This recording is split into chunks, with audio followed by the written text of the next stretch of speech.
शिवाजी महाराज यांच्या दैवत साऱ्या महाराष्ट्राचे त्यांचे मनामनात दैवत साऱ्या महाराष्ट्राचे आदिराजे त्यांच्या महाराजांना वंदन करून मी माझ्या भाषणात शिवरायांसारखे दैवत लाभले आज मी शिवाजी महाराज यांच्या भाषण सांगणार आहे.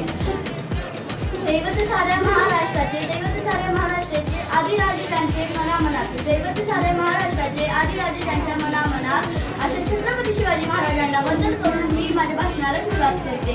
घातल्याशिवाय धार नाही तलवारीच्या पातीला नसल्याशिवाय धार नाही तलवारीच्या पातीला शिवरायांसारखे दैवत लाभले महाराष्ट्राच्या मातीला शिवरायांसारखे दैवत लाभले माझ्या महाराष्ट्राच्या मातीला. छत्रपती शिवाजी महाराज यांच्या जयंती वेळ आपण दरवर्षी साजरा करतो. कोण होते छत्रपती शिवाजी महाराज? खूपच चांगले आपल्या देशासाठी खूपच झटपटले पण